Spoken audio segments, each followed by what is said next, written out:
The follow-up is simple. Ask a question, listen to the answer, then follow up. I'm your host, Noah Kozlov. Enjoy.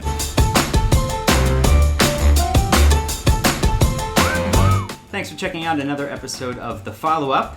I'm Noah. This is my soon-to-be first-grade daughter, Eden, and we are back in New York City. If you've been following along, we were in the suburbs of Philadelphia for about 5 months, and we're no longer in my bedroom. We're in Eden's room. Mine. You can watch all of those episodes in the Dad and Daughter series, all part of The Follow-Up, a podcast that I had started a few years ago.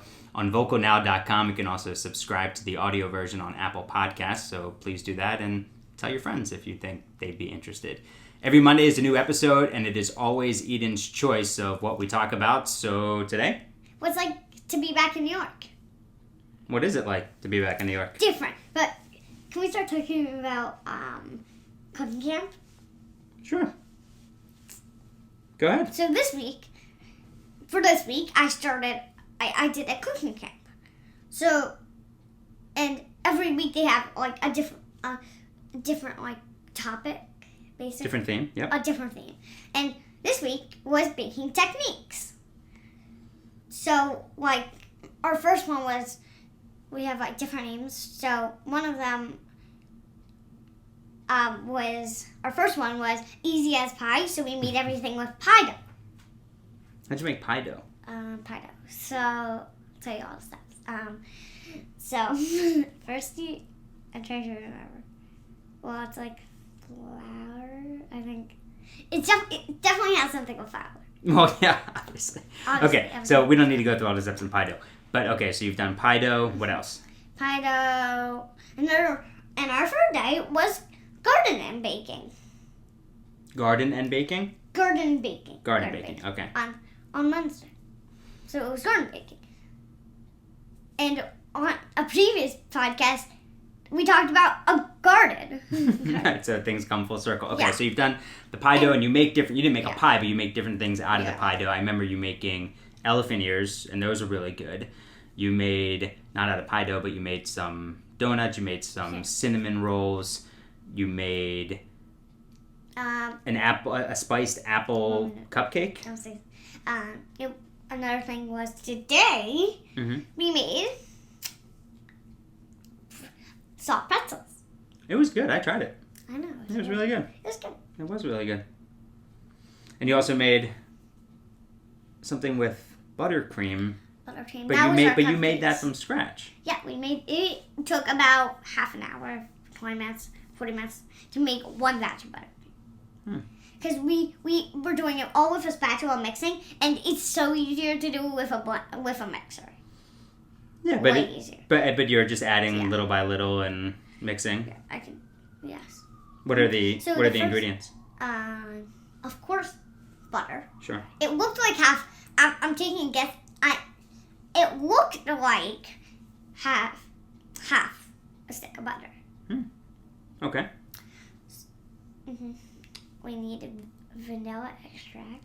I know you whisper vanilla extract because on all these baking shows that we watch, all the judges always say, did you use extract? And the contestant says yes, and they say, gotta be careful with extract because it can just overpower everything. You really gotta use just a little amount of extract. Yeah, and did you say it was not just too sweet? Your buttercream? No, I didn't think it was too sweet. So you had vanilla and you had butter and you had... Sprinkles. Well, you had milk and... Sprinkles. And some sugar. Well, and sprinkles on top. But you don't make buttercream out of sprinkles. No, we don't. You just put sprinkles on top. Yeah. All right, so that's cooking camp, and it's nice that you're able to do that, and they've spread the kids out. There's only 5 kids there. The instructors seem great. You're washing your hands all the time. We have been taking the bus, so we walk to the bus and take that cross town to get there. And it seems like everybody on the bus is pretty respectful, and I see everybody wearing masks, except today that one guy took his mask off to talk on the phone right across from us, so we actually got off the bus half a block early. But it doesn't matter. I'd say about almost 100% of the people we see on the street have masks on. Yeah. Maybe like 97%. 97%, okay. So, but it is, I find it is very odd seeing all these people in masks. Yes, really odd because like this is the only time we would ever wear masks. Yeah. You never wear masks for no reason. Right. This is why we're wearing masks. But there aren't that many people on the street to begin with. New York City is the largest city in the United States, and not to see so many people on the street is odd. It's shocking, actually. Yeah, because like usually the streets are like full and there's so much traffic, Mm-hmm. and now there's like no traffic. And there's on no, like the busiest street, there's no traffic. and there are no tourists. No. Either. So when we took like now like when I like last year when I went to like gymnastics at Esabagel, there was always the biggest line, and now at Esabagel there is no line.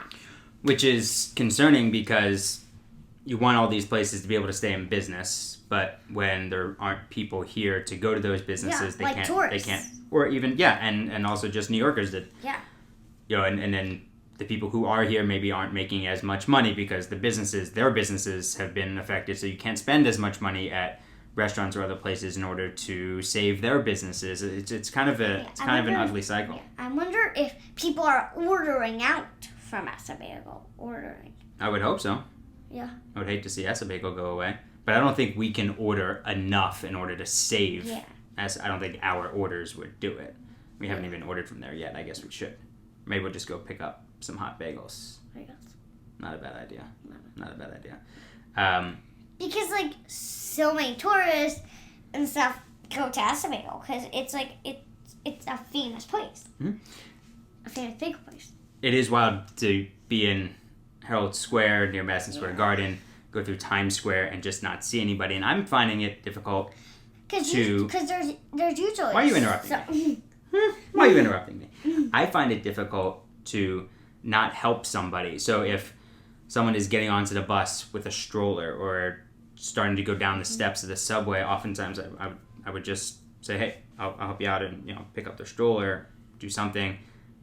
But you don't want to touch anything, and it's not yours. Right, and that's difficult for me to deal with because I get the feeling that sure we see the signs of we're all in this together, but yet it also feels like we're all in this for ourselves and by it's ourselves. Like we're all in this like in our own. Right, we're all dealing with the pandemic together, but we're all dealing with it separately. But like it's like we're all in this by ourselves because like we're not helping anybody. Like basically like you can't even touch anybody else's. Right, exactly. So it's like we're not in this together. Right, you can help people in different ways, but it's not the day-to-day helping people. Like when we came back, we cleaned out everything. Yeah. So we were able to help people that way by giving all of this stuff to charity.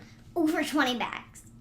Right, so that's a way that you can help people now. But what was also a shame was that there are so many places where we would donate and have donated before that aren't taking donations clothes. Right, or not even taking clothes, not even taking any donations because of the pandemic, because they don't know exactly what is on those clothes or on those toys. So then I wonder about the people who benefit from those organizations. It's pretty stressful. I remember when we were like looking up all these places and calling everybody, and like some just said clothes, but no toys. Right, some said clothes, no toys. Some said just new things like diapers or things like that. Things that are already in their still in their original packages. Like that haven't been opened. Right. What's it been like? Lastly, being at the playground. What have you been doing? Going on the sprinklers and going on the swing. So when you get on the swing, we wipe it down. You wipe it down? Okay, so you wipe it down first. Okay, you need a tissue? Alright, I love you.